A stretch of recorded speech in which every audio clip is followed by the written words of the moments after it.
Welcome to Picks with the Professor, the podcast where a real statistics professor and the mailman to Stockton, Jake, gives you sports betting tips. I am Professor Sides. You can follow me in Final Olympics on Twitter at Professor Sides, and you can follow my friend Jake on Twitter at myfriend_Jake. Today is Saturday, March 12th, 2022, and this live episode covers today's best college basketball bets.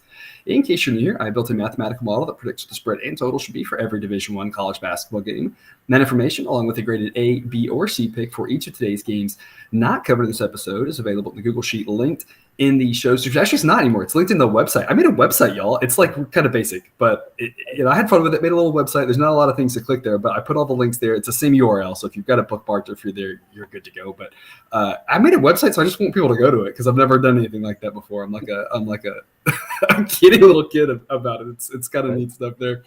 A picks are the ones I love. B picks are the ones I like, and C picks are the leans. However, please remember that good and bad variance will occur. As much as I'd like to say the model will be profitable each and every day, that is an impossible reality for any gambler.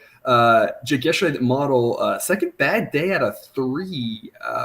Overall for the podcast this week, I'm 18-20-1, but there have been some close games, some wild ones. I just wanted to highlight a couple of them. First off, we had St. Louis yesterday. We had them on the podcast -1. They quickly went towards a pick 'em and closed +1.5. So hopefully, listener out there, you got St. Louis and you were a winner there rather than us on here who officially pushed. Monmouth I gave out at -4.5. They won by 4. They closed at 3.5. So I'm hoping that maybe you won or maybe that you pushed rather than lost. And then that UAB game, which they had no business covering when they played into like 7 overtimes or whatever. And of course, you had the whiplash, right? Of the first semifinal game has, 80 points total, and that game gets to 200, right? But they're up 11 with 15 seconds to go and gets a double technical. Back-to-back threes were made. In 15 seconds, they went from an 11-point lead to 4. Just a weird couple of games yesterday for sure. What else do you have for us before we get started today? Man, so you got Memphis. Have they figured it out? Has Penny figured out what buttons to push to this team? Was it kicking Amani Bates off the team the right move? Not that he's off the team, but he's off the team. But they've really blown through this, or are they just kind of a product of a weaker conference and they're just kind of showing up? Today will be a real test. The SMU team is pretty good, so it'll be fun to see if they're actually on it. I think they kind of have, but going through the numbers and stuff, they seem like they've kind of figured it out. And that hurts me to say as much as I don't like Penny. But then this year, this is so much fun. The Selection Sunday is going to be a wild one. Everything's up in the air. All the seeding, number 1 seeds are, besides Gonzaga and Arizona, does Kansas keep it? If they lose, has Baylor played their way out of a 1 seed down to a 2? Does Kentucky or Tennessee, if they win the SEC, do they pull it off, or does the Big Ten champ get it? It's way up there. And then you have bubble teams like Xavier and Wake. Have they played their way out of it because teams like Texas A&M and Virginia Tech are making runs? This is a lot of fun. This last few years on Selection Sunday, it's not been that questionable. There's been 1 or 2 teams. This one feels like all the seeding's up in the air. So this could be a lot of fun on Sunday. Yep, and speaking of Sunday, reminder, we will have a recorded episode tomorrow. We will break down all 5 conference championship games. I guess we'll have no buzzer beaters tomorrow because it'll just be 5 games to look about all 5 of them. If you aren't already, hit that subscribe button. For those of you who already have, thank you so much. We really appreciate it. We're getting closer to that 1,000 subscriber milestone, and when we get there, we will get y'all that bonus content. So let's get right to it. Today, we're going to start off with one of the semifinal games here in the SEC, a really big one, 2 p.m. Central Kentucky versus Tennessee. As with a lot of games that we're going to talk about today, it's kind of the round 3 after the 2 teams split the first matchups here. The first one in Kentucky was much more of an up and down game. Kentucky ran away. The second one, Tennessee, played the type of game that they want to play, suffocating defense, really smothered Kentucky and ran away with it themselves. Now we have the deciding game here in the SEC semifinals. I'm taking under 138.5. The model thinks it should be 135. That first game had a ton of points, but it's not that Kentucky can't win, obviously. They're a very good team. It's that I would just be surprised if Tennessee doesn't come out with that exact same game plan, knowing what they have to do. They have to slow this game down. They have to play that great defense. And if Tennessee starts running, I think they know that spells disaster. Kentucky will try to run. There will be some points. I'm not saying there won't be points. And I'm not saying that Kentucky won't go on some runs or something, but Tennessee has to slow this down, has to just take the air out of the ball. That's the type of game that Rick Barnes wants to play anyway.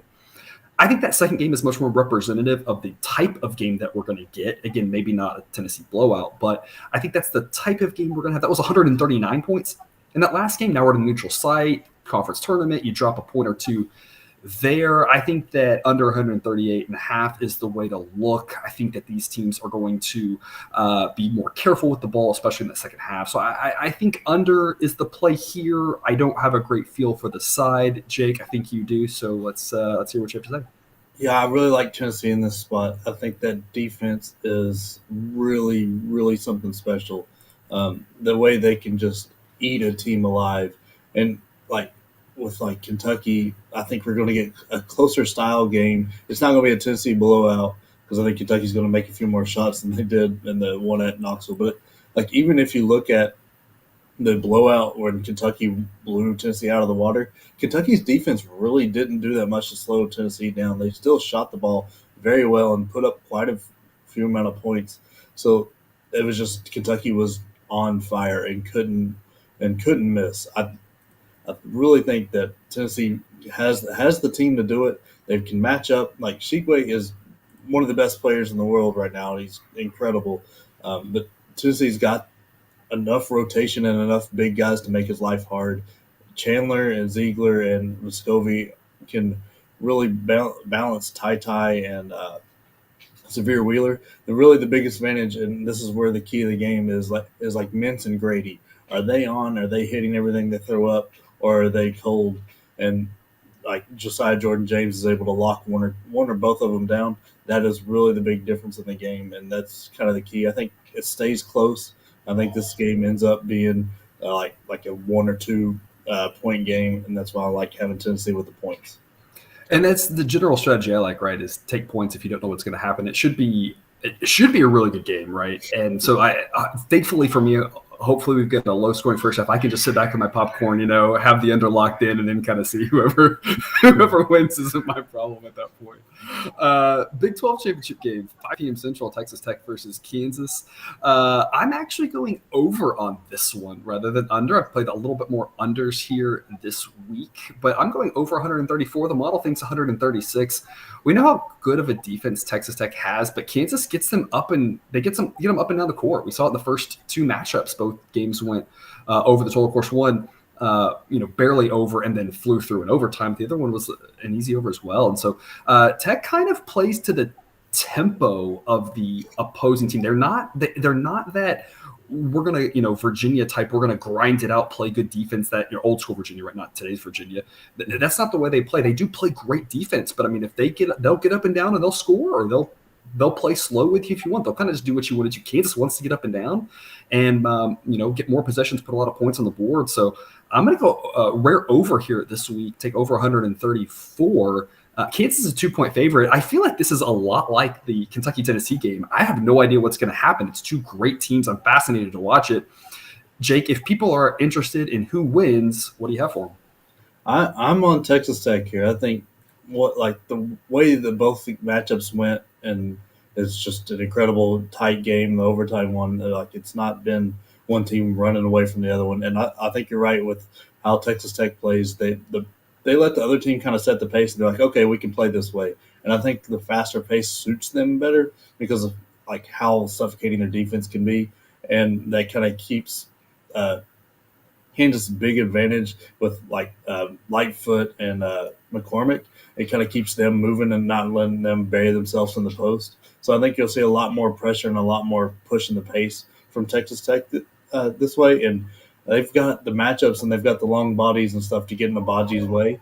So as long as they can make him inefficient, they'll cover this game and maybe even win. I kind of like them to win. I don't think Kansas plays good enough defense to get in anybody's way.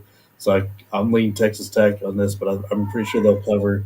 I like the way Adams is running his rotation right now. He's not scared to put anybody in there, and that really goes a long way for like in a tournament thing where you're playing back to back to back. That's keeping legs fresh, and Kansas isn't that deep, so I think that might come back to bite them in this game. All right, and then from that game to one starts at the same time. If you have two TVs up and you're watching both of them, you may not realize they're the same sport, but indeed they are. The Mountain West game, San Diego State versus Boise State. San Diego State's a 2-point favorite with a total of 118. I'm rolling under that 118. The model thinks it should be 115. This is one of my favorite types of games. Look, we know what we're going to get here. I talk about this, right? When you have the fast team versus a slow team, you don't really know what's going to happen. You know what a team is going to try to do, and you know how kind of like with Kentucky, Tennessee. Kentucky wants to run, Tennessee's going to slow it down, and I think I think they'll be smart enough not to fall into that trap.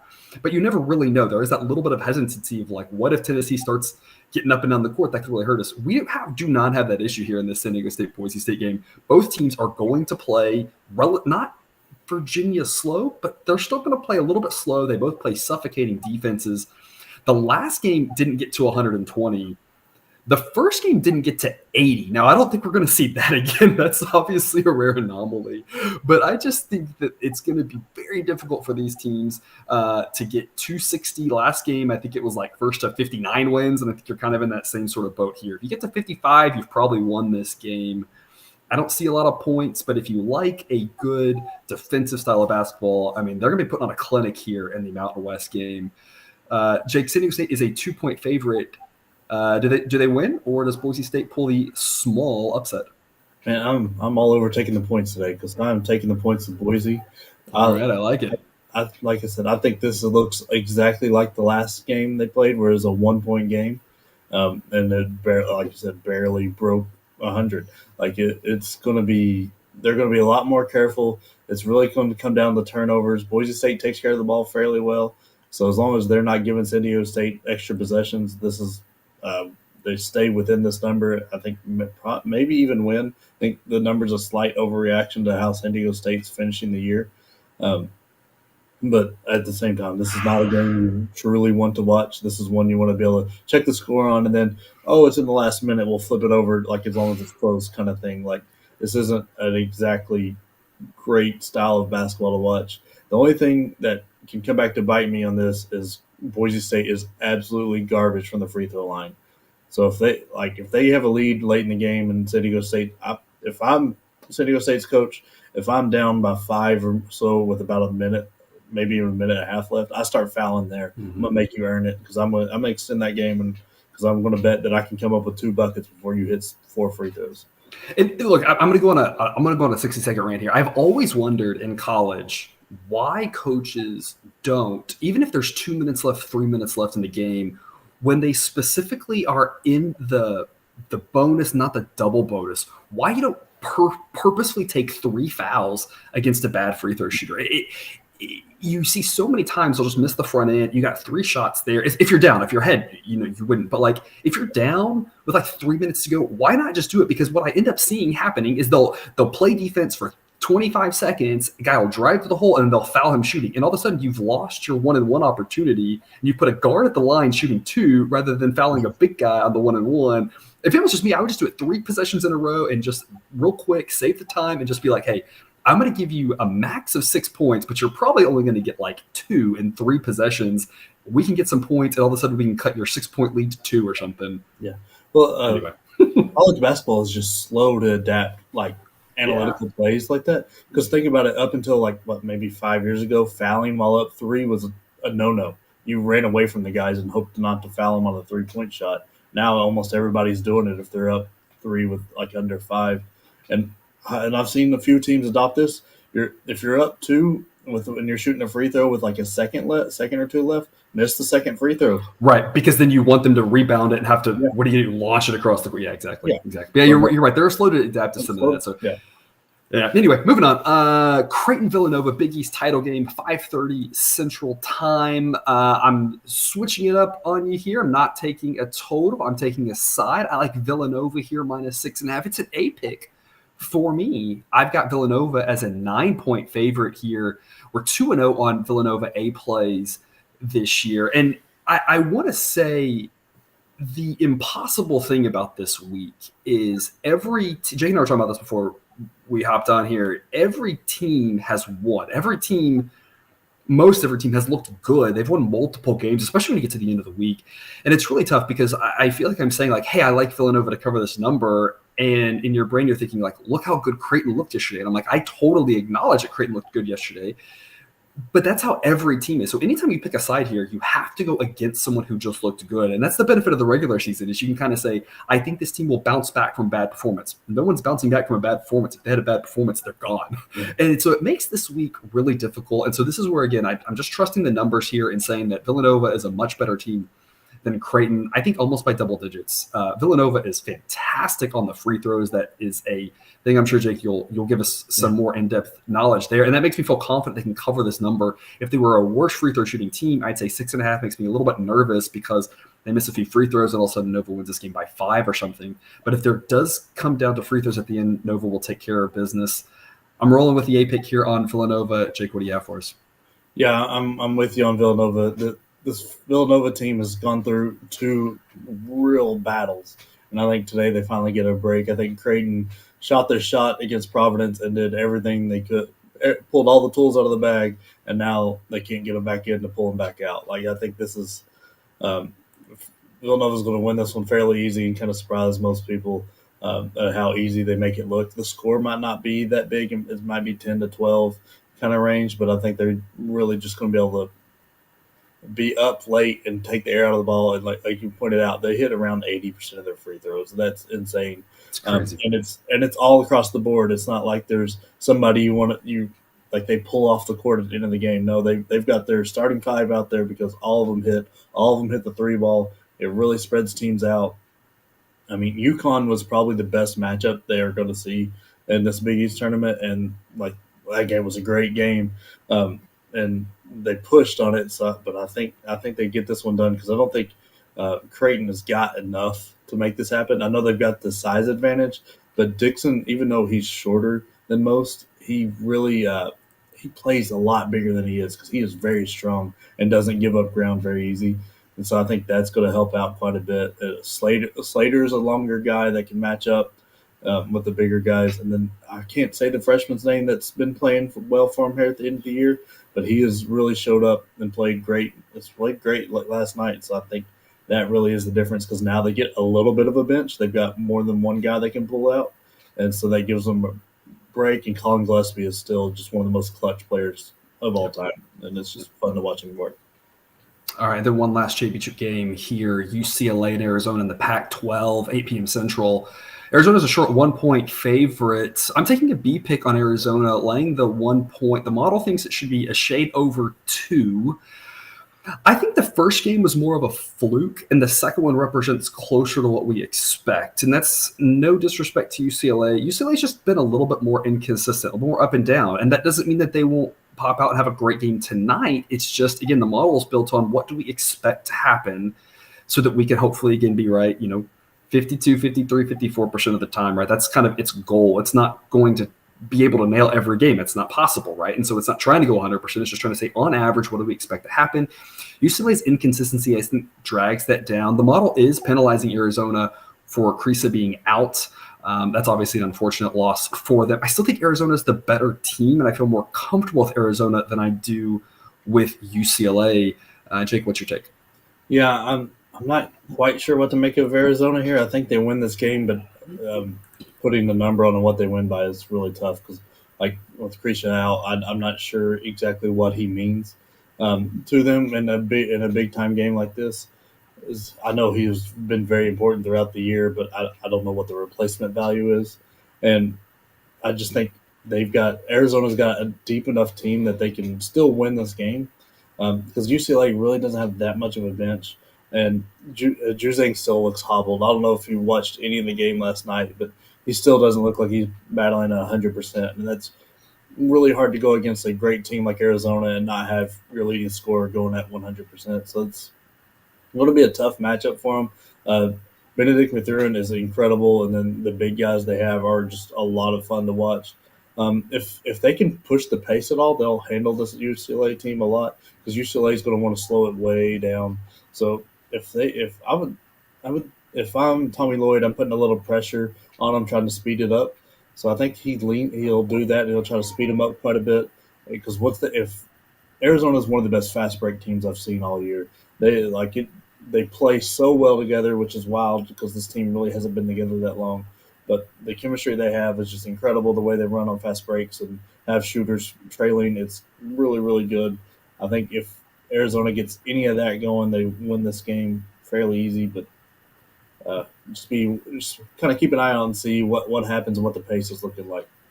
Yep. Good point there. All right, and that takes us to your standalone segment. Jake took the loss yesterday, still 19-5-1 all time. Going with another new name. This one, a listener suggestion. We're going to call it today. We're going to call it Fast Break with Jake. I like that one, like the rhymes. Anytime you get some of the rhyme, I'm a sucker for it.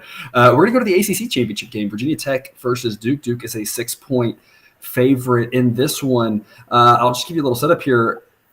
I don't know if it needs one, right? Coach K's last ACC tournament game. The previous games would have maybe his last, maybe not, because you never really know, right? But this one's kind of setting up like that game a week ago against North Carolina. We know this will be his last ACC tournament game. Is he able to walk off the court with a trophy? And if so, is it because they won by more than 6, what we actually care about here, right? Yeah, I think they do it. There's not all the hoopla and nonsense going on around this one like there was that Carolina game, and I think the players are going to use that as extra motivation. Like, hey, I know we lost to Carolina at home, but we're at least going to win the last ACC championship and we get a trophy. That little extra motivation. Plus, I know Virginia Tech's hot right now, but in the last game, Duke would have covered this number, and that was with a real Mark Williams only playing 12 minutes for I can't remember why, and then he's the defensive player of the year in the ACC now.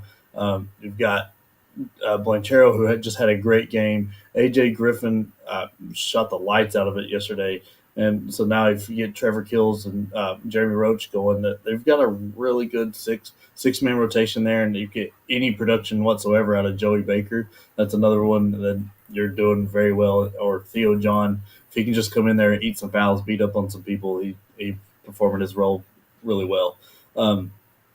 I don't think that we're going to see the same type of performance out of Virginia Tech as we did in this last matchup with Duke, where Mutz and Alma both went off and scored. I think Mutz had 20 and Alma had 25. I don't think you get both guys going because that's where the scouting report's going to be.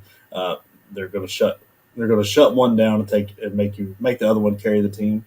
I think Duke has got this going. They're like. It seemed, I know there was reports out there with the first game and into the second game, they were dealing with some food poisoning type issues. And that's why AJ Griffin really didn't play in the first game because he had it bad. We saw him come back and was right on it last game. So I think all that gets cleared. They're able to push the pace a little more because their bench is feeling a little better. And I think they get this one done by double digits and goes home happily. All right, and that takes us to our overtime A plays. I've got 4 A plays for you today. I'm going to start off with the noon St. Louis Davidson game. I'm taking the 3.5 points with St. Louis. I have loved backing both of these teams. I faded Davidson yesterday, and I talked about how I hated doing that because I've loved backing Davidson. That did not work out for me. This is a coin toss game, though. Davidson obviously stepping up in class of competition, going from Fordham to St. Louis. I think there's value in getting more than a basket. It's still solid value if you're getting 3, but I think St. Louis plus 3.5 makes a lot of sense because who the heck knows what's going to happen in this game, so just grab the points there. 12-5-1 backing St. Louis. Like I said, 11-3 backing Davidson. Unfortunately, in these games, you can't back both teams, right? This doesn't work that way. 3 p.m., I'm going back with Monmouth, +3 versus St. Peter's, even after yesterday's maybe heartbreaking loss, maybe heartbreaking push, maybe lucky win, depending on when you got it. We're 9-5 backing Monmouth. The same thing, I think that's a coin toss game, so I like grabbing the points. And/or anytime we talk about these small points, splitting that between the money line, maybe putting 25% of your play on the money line, or just going all money line, whatever you think there. I think there's just some value in these dogs because it's tough to predict what will happen in some of these games, and I think they're very evenly matched teams. 5 p.m., I'm going Texas Southern -3 versus Alcorn State. This one's fascinating to me. For years, Texas Southern notoriously did not care if they went 0-11 in non-conference. They purposely scheduled the toughest teams, always on the road. They were all about getting their guys ready for conference, playing the tough team. That way, when they got to conference, it was easy, right? It was weaker competition. It was, we know how to play against, or we've seen these guys, come March Madness. So they constantly would lose like 6-point road games to teams like Oregon and things like that were, and then they'd roll through conference. This year was different. This year, Texas Southern constantly let us down, giving up big leads, almost like they were trying out things in conference, whereas in years they were doing that in non-conference. So I don't know if something changed there or not, but the predictive metrics still like Texas Southern. Backed them a whopping 21 times this year, but to an 11-10 record, so straight break even. But seeing what they did yesterday, I'm wondering if those predictive metrics that said that we should be backing them all season were onto something, and they just didn't care about so many of those games because they knew they had to win the conference tournament. I think they've got it rolling here. Texas Southern -3, I think, is a steal. I think they handle Alcorn State. And then the A-plus play of the day, 22-15-1 all-time here. I'm going noon Central. I'm taking Norfolk State -7 versus Coppin State. This is a home-ish game. It's in the same city, but not the same arena for Norfolk State, so they at least are sleeping in their normal habitats. Norfolk State is rolling. The record disparity is real. Coppin State hasn't won 10 games this year. Norfolk State hasn't lost 10 games. We are 12-4 backing Norfolk State.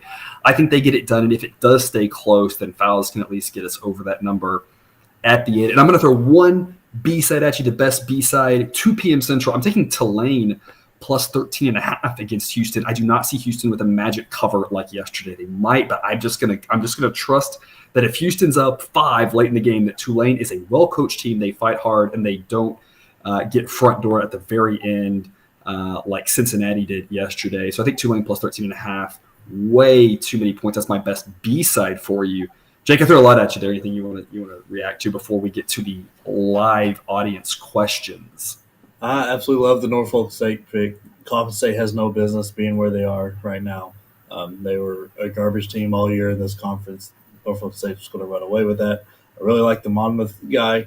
They've been playing very well in this conference tournament and towards the end of the year. Is that the championship game or is that a semifinal? I can't remember. Sorry, which one? Monmouth St. Peter. I think that's the championship game. But, yeah, that's a championship game. Yeah, so if you listened to me earlier in the week, Monmouth was one of my long shots over +1,000. So hey, if you took it with me, I'm going to hedge and bet on St. Peter. That way, I don't lose my money. But I'm really thinking Monmouth gets it done. But it's kind of fun time of year. I love this kind of stuff. All right, so that's all the planned content we have for you. If you want to type any questions in the chat, there are a few games we didn't talk about. If you want to submit those questions, we will see what we can come up with there.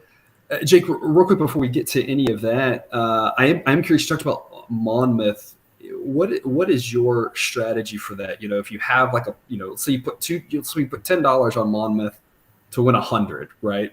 Yeah. And so now you've basically got the money line, and you look at the money line there. St. Peter's -3. St. Peter's is probably -160 or something in that nature.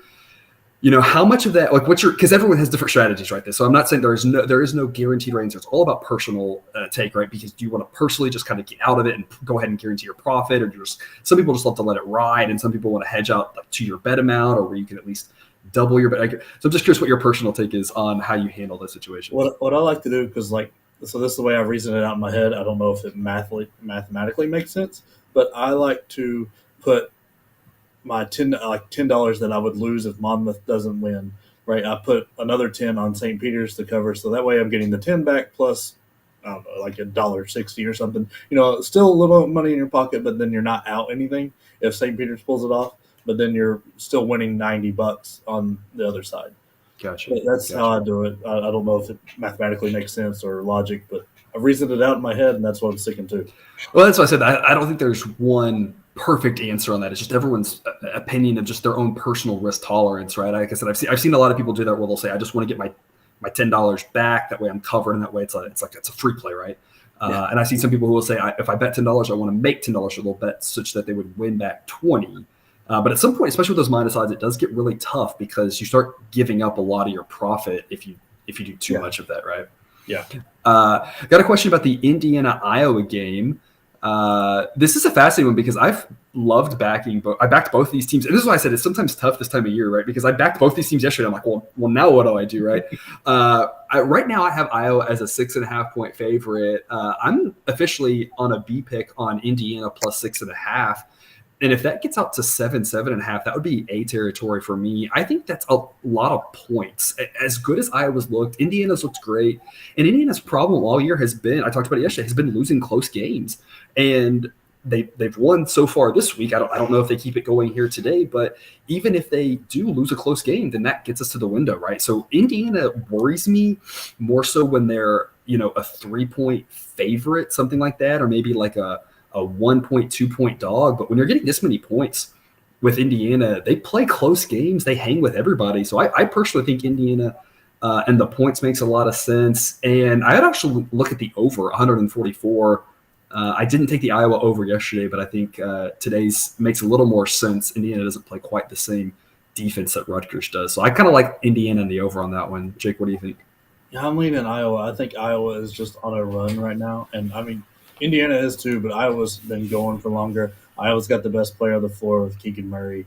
I just like that and the way they shoot. It looks like Bohannon and McCaffrey are finally healthy. So I lean up with that. It's kind of like with it being 6 and like under 7. I like Iowa as long as the number's under 7. Over 7, I want Indiana. So this is right on the line for me. So I'm not super confident, but that's my reasoning. And I'll actually be at this game today. So I'm gonna be cheering. I'm with a bunch of IU fans, so I'll be cheering for Iowa quietly. So it'll be fun. You're going to both the games today? Yeah. Okay. We have a question about Kent State, if they can continue the run that they're on. I have them right now as a 2.5-point favorite. The model thinks they should only be a 1.5-point favorite, but that's not a giant edge either way there. I like the over 123.5. That number is so low. I think that the total should be about 2 points higher. So I'm officially on the over in that game. With regards to the side, Jake, do you have anything interesting there?